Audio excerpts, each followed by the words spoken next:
Hi. What beautiful colors. Yeah. Yeah. Thank you. I appreciate that. Thank you so much. I've said this to everybody. Y'all know this film is crazy as hell, right? Yeah. We do It's now. Yeah. it's crazy as hell. But what I want to know from you guys is, oftentimes you all are wandering through the woods in the dark as a unit or individually, but do Hilda and Silvio really have enough humanity to care about someone other than themselves, or are they just making an ego play to one up each other? And we'll let ladies go first. Gosh. Interesting. Yeah, I think the G7 come together from such different cultures, and they all have agendas, and they set a theme every time they meet. And the fact that the theme of this year's summit in the film is regret, and yet their regrets are all so personal, and so they're all kind of narcissists of a sort. And so when you think that they're being pursued by bog monsters, you think they're going to eat each other, but they have to band together in a way, I think, that none of them expected, in a way that they don't as leaders of the free world. Yeah. So it's self-preservation. They were not protesters. No, they were not protesters. No, but there's a lot of sexual tension because the film called Rumors, strangely after that Fleetwood Mac album, where they were bickering and fighting and sleeping together, and so there's a kind of a sense that if you look at it through the prism of the Fleetwood Mac album, then the film sort of strangely makes sense.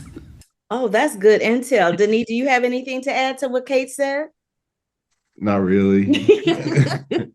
No, but it is very interesting and hilarious that they've been elected to be leaders. They found those bug people who've been like killed because they were bad leaders, and they have no sense of legacy or responsibility and no consequences to what they do. And I think that's really, really funny. You know what I thought was fun was watching you in that wheelbarrow. That must have been the easiest acting gig you ever had in your life, being pushed around in a wheelbarrow.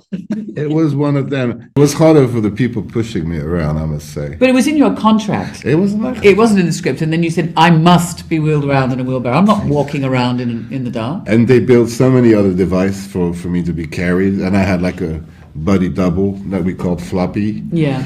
So they can carry me. I wonder where Floppy is. You should get Floppy. Floppy should be in your contract.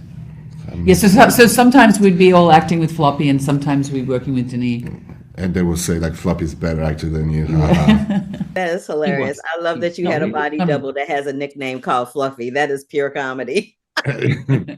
So that is hilarious.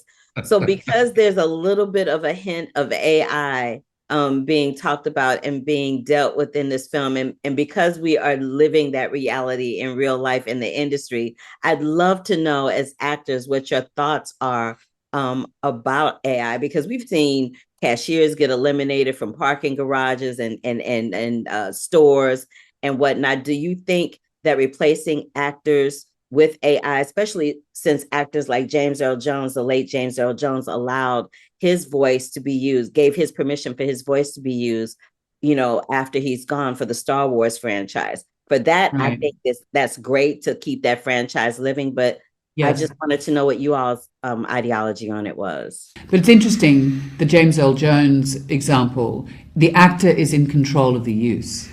And has authorized the use. I mean, a lot of things happen in the creative industries first, and I think it's really interesting coming out of the actors' strike last year, and the writers' strike, a lot of which was to do with the application of AI. Before that, the AI conversation was not in the mainstream, and it's not just going to affect us; it's going to affect everybody, as you say. And I don't know, maybe I'm a dying breed, but when I go to a supermarket, I want to check out with a human being. When I go to a hotel, I don't want to order on an iPad. I want to pick up the phone and speak to somebody. Yeah.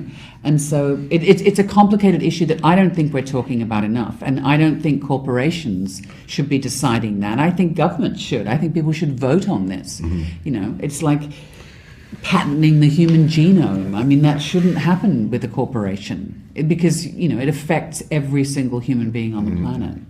Denis, you have anything to add? I'm more hopeful when it comes to creative arts, like the human aspect of, storytelling. I don't think AI will be able to replace it completely because there's always something about human beings creating stories and telling stories that is so unique that you cannot like fake it.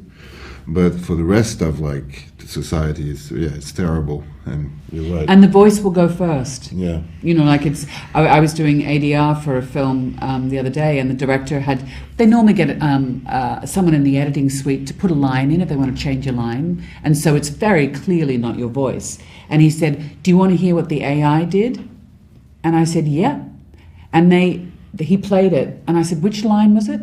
I did not even recognize the difference between the AI read of my voice and the line that I would have done, because they had enough information with the movie. And so anyone who has uploaded anything onto any social media platform can be replicated. So I think I think with my kids is I now want to have a safe word with them, so that if I get a call that's imitating their voices, that I can. You need to know how you can recognize one another. I mean, it is something we really need to take seriously. Like what sort of safe word? I'm not telling you my safe word. Robot. I